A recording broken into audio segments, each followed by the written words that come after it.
tips on refinancing your home, helping to protect your child from sexual abuse, and the Rattlesnake Man, today on Between the Lines.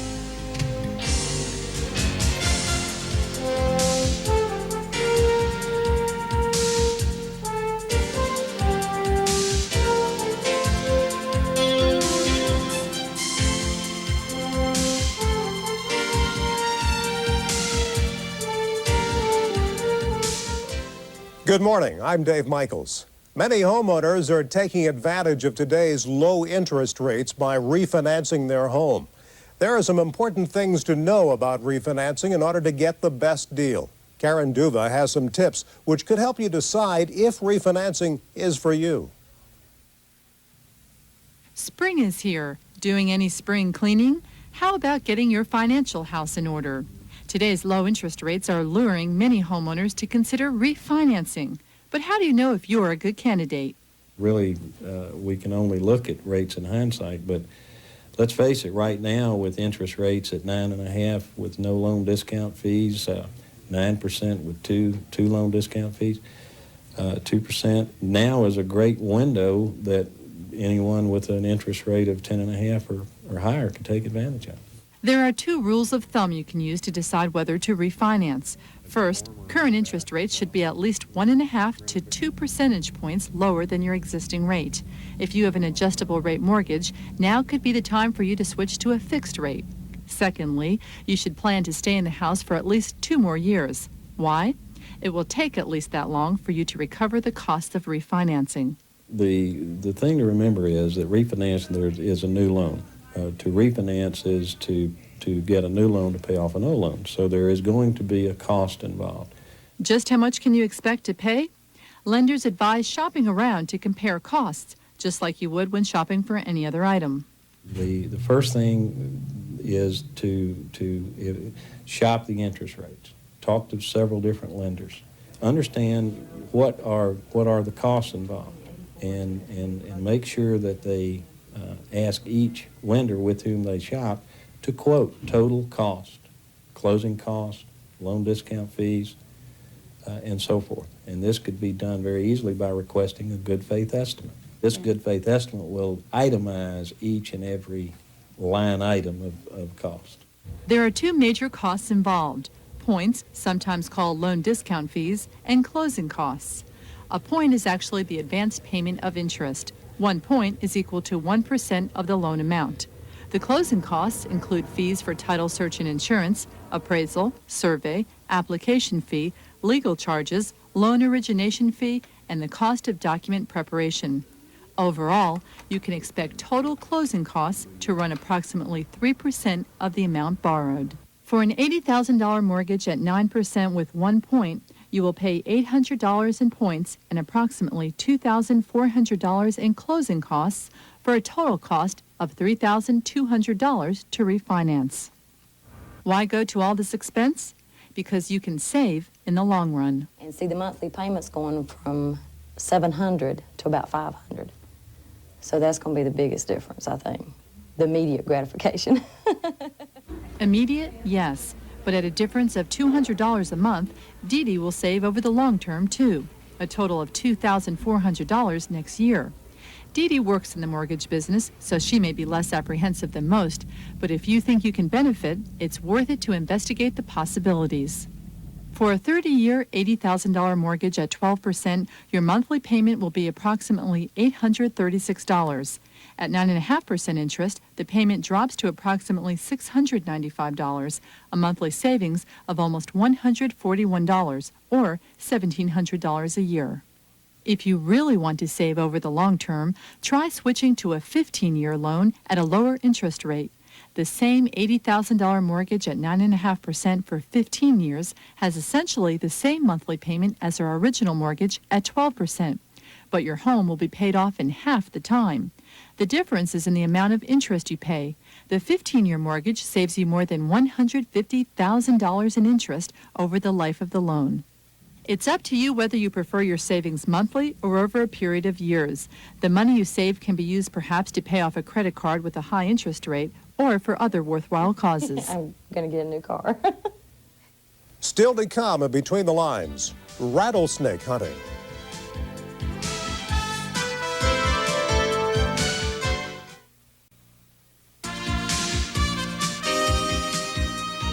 Over 90% of children under the age of 10 who are sexually abused are abused by a family member or by someone trusted by the family.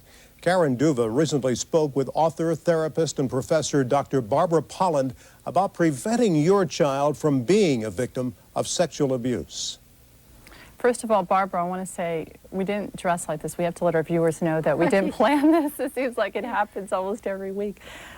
Seriously, those statistics we just heard are alarming. Children that are abused most of the time from people they know. How can we avoid this with our children? Well, the most important thing is to stop saying be careful about strangers, because the stranger anxiety builds up and they're not aware that they could be abused by somebody the family knows and really trusts, and that's what usually happens.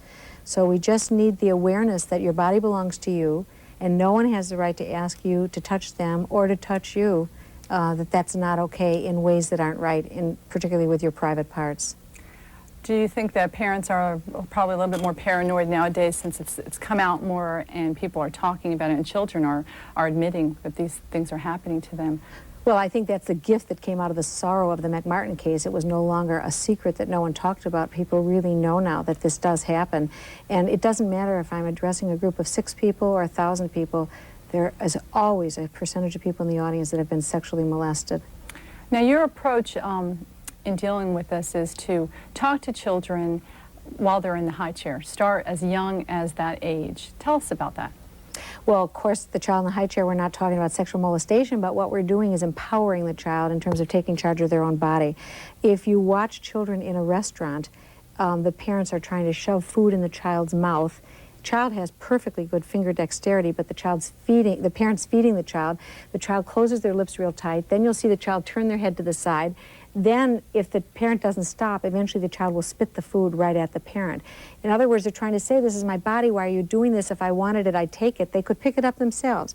So by putting a healthy diet on the high chair tray and letting the child feed themselves, you're really saying to them, it's your mouth, you take care of it, and I know, you'll pick good things to put in it. That's a way to start the child knowing it's their body. Very little children, 1.5 years old, we give them a washcloth and let them wash their own bodies. Obviously, they can't wash their hair and get the soap out, but their entire body, they're perfectly capable of beginning to take care of themselves.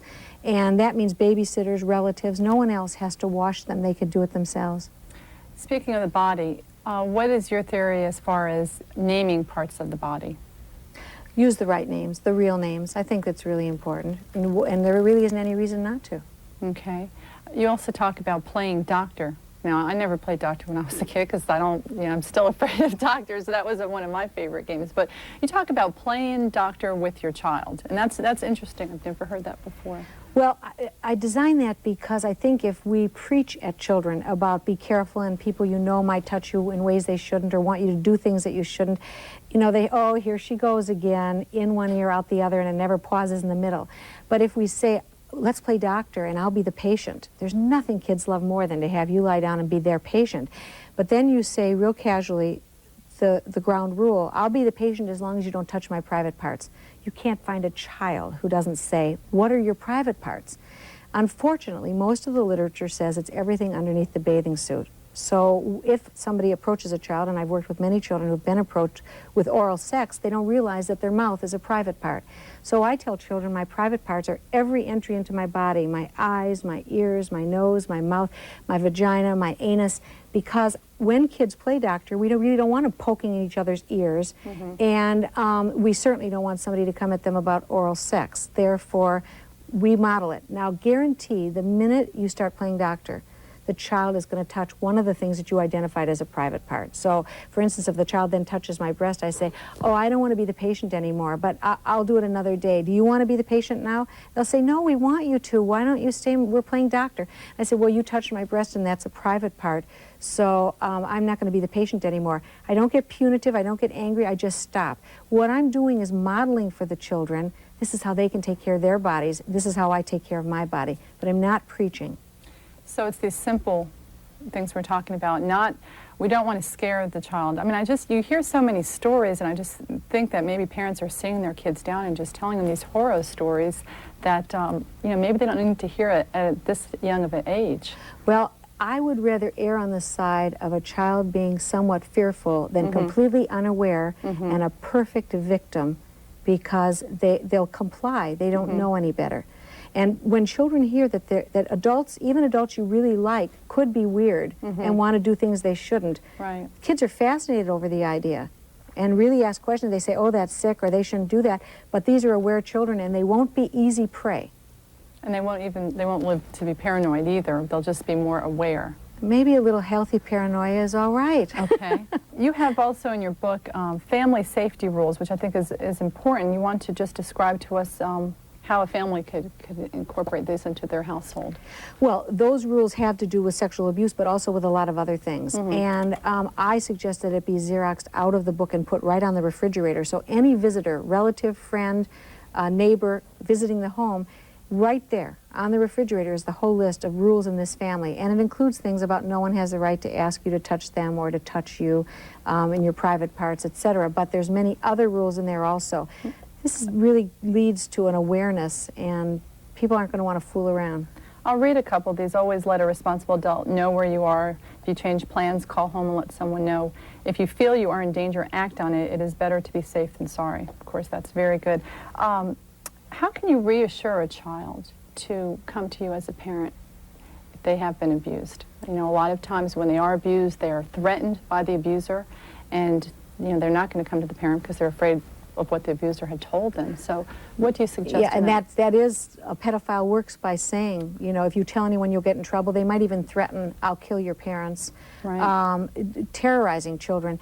And if children know this before anything like this ever happens, and hopefully it never will, but that this is what sick people do, and say to children, then you take the weapons of the child abuser, the pedophile, away.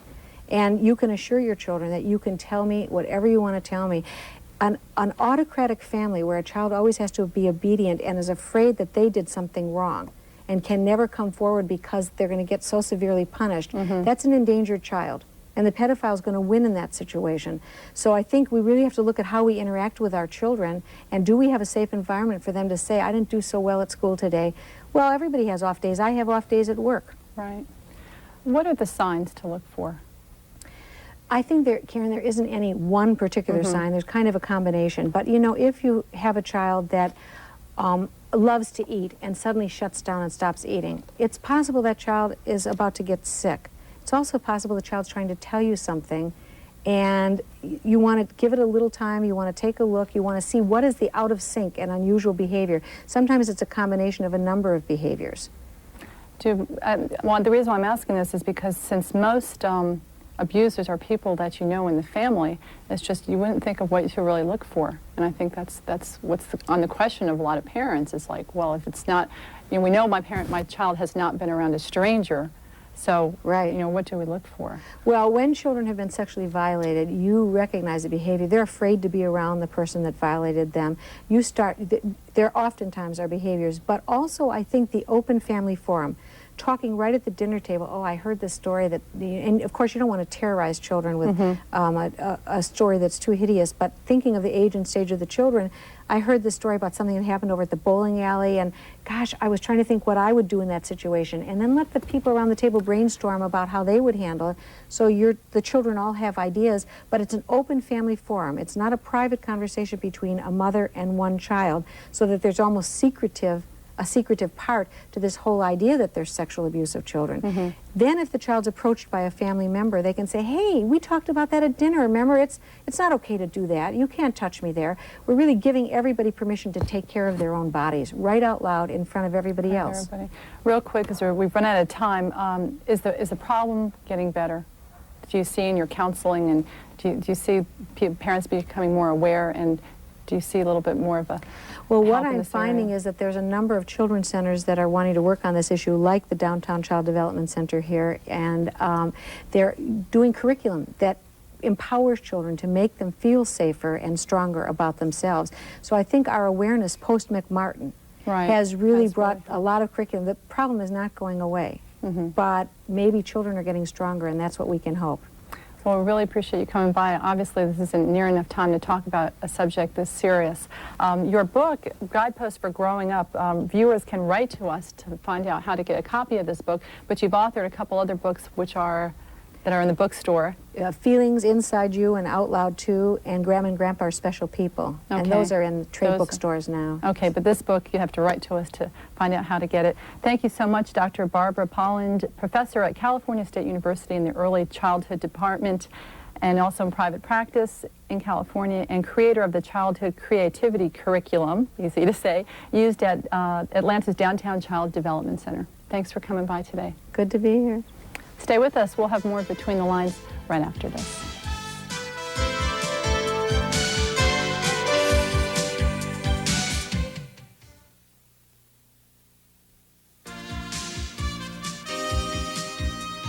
At the end of 1990, the Bush administration's Department of Education issued a directive which was not implemented that minority scholarships are illegal.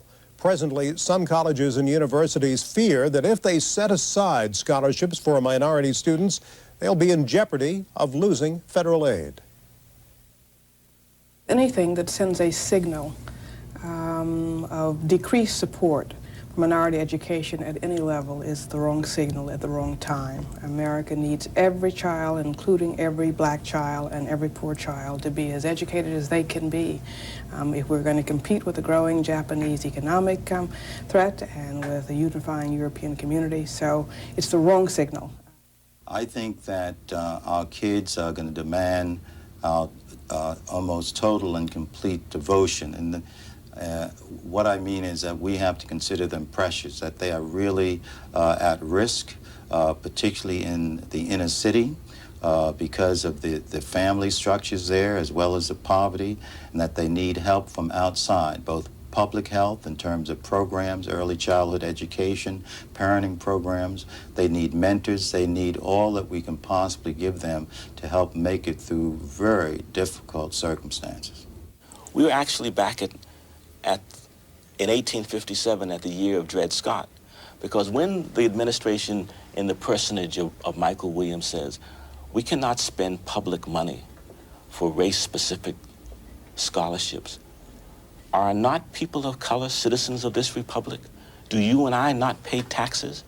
I guess I'm a firm believer that it's through education that people make a difference in their life as an individual, but also in the lives of their families and in the lives of their community. Anything that cuts that opportunity is horrible.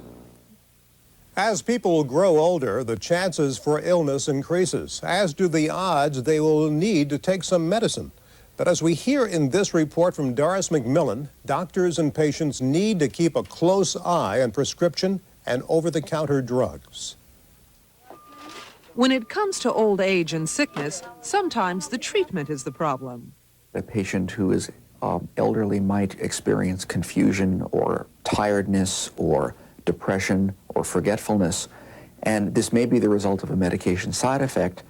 Family members and doctors often write off these symptoms to old age, when in fact they are the result of medication side effects.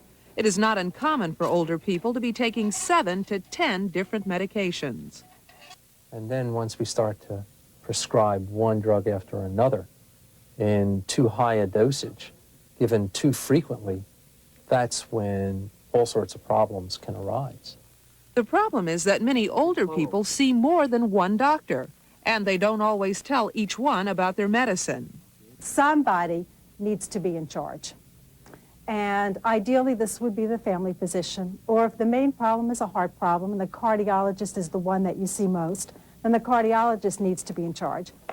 The pharmacists love to see me come in.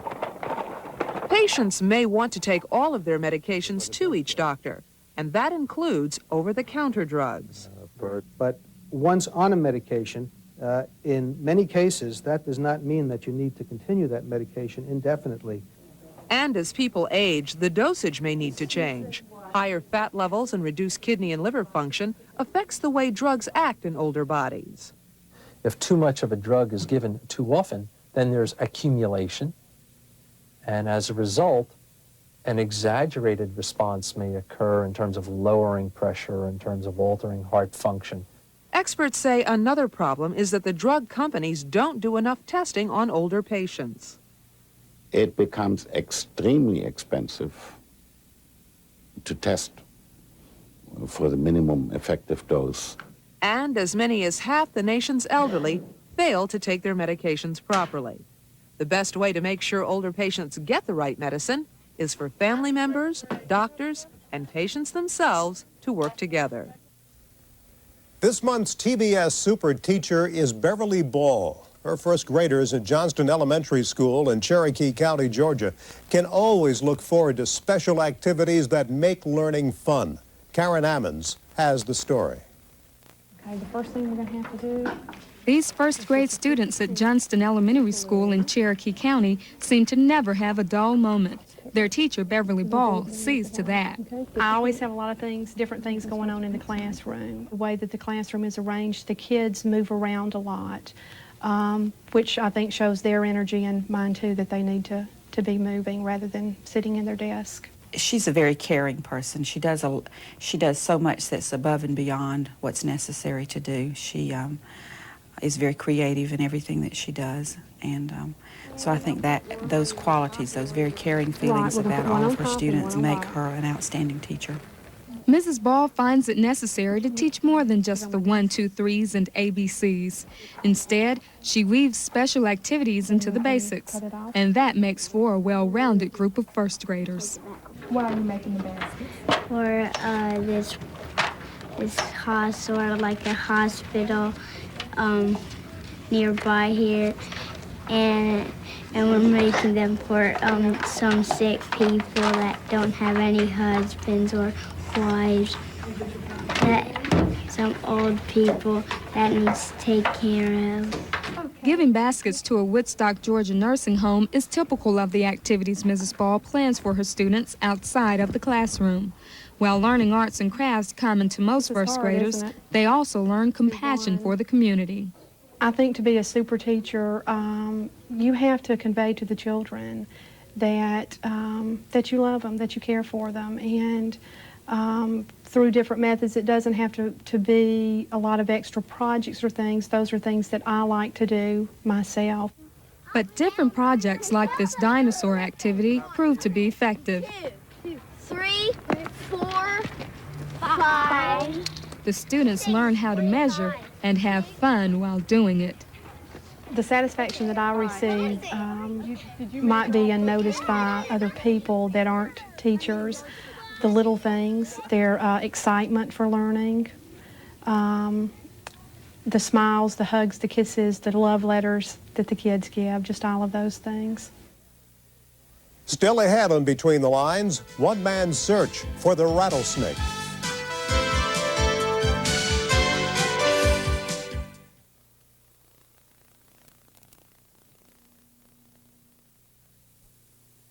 Many sportsmen enjoy the great outdoors through fishing and hunting. Bruce Burkhart went to the woods of South Georgia and found a man who enjoys a different type of outdoor sport, one which you might say strikes him as very exciting. I had one of my friends got bit and died in 1953, and a bunch of folks declared war on the diamondback rattlesnake. John Lindsay always likes to keep a few rattlers on hand. He's gotten kind of close to them over the years, and he wouldn't trust anybody else to guard his two-room house adjacent to the old gas station he used to run. This is my security. It works real good. In other words, what you do, leave that thing wide open like that. Let the snakes out at night, and if you crawl around here, somebody comes in on you, just let him take his chances on getting the snake. You see anything? Not a thing. They're getting pretty hard to find now. Just a few years ago, it would have been easy to dig up a few diamondbacks in these woods.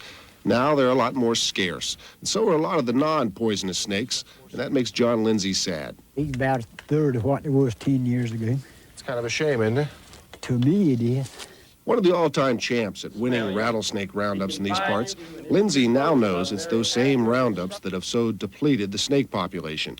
What makes Lindsay a rarity, though, is the humane way he catches his snakes. Others use a long tube to pour gas down the hole and flush it out. It gets the rattler, but kills other types of wildlife. the gopher tortoise and non-poisonous snakes. Don't hear a thing but a honeybee or something. But Lindsay doesn't use his tube to pour gas. He blows through it to stir up the rattler if he's in there and listens. And sometimes he just takes a first-hand look himself. Man, I can't believe you put your head in that hole like that. You never had one try to strike at you like that? Yeah, time or two. Stand back, John. Maybe I better check this one out. Yeah, it looks okay. I don't think it's anything in there. That's fine. Nothing in there. Yeah. In 40 years of hunting rattlers, he's been bitten just once. But that was enough. It almost killed him and left his hand crippled.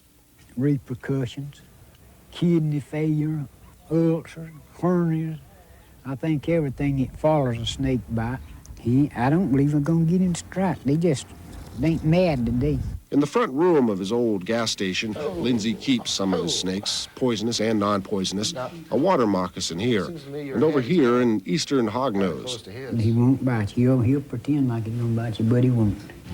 Across the street at Ida's Country Kitchen, they've learned to live with Lindsay and his snakes. The one thing I like about him is that he does it the right way. He doesn't gas them. I think he's crazy. A man messes with rattlesnakes. Lindsay slithers through these woods like one of his snakes. He's a hard man to keep up with.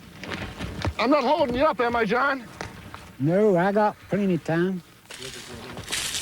He doesn't hunt much anymore. Rattlesnake rodeo trophies have lost their appeal. Maybe we'll find one. We found no rattlers on this day. They were more plentiful 40 years ago when Lindsay and others declared war on the viper because a close friend was killed by a snake. But somewhere along the line, a truce was called, and gradually, the enemy became a friend. A sympathy come over me after I found out that if you stay out of his territory, he ain't gonna bite you no more. And they ain't got but one defense, and that's to bite, so I don't blame them. I'd bite till somebody stepped on me.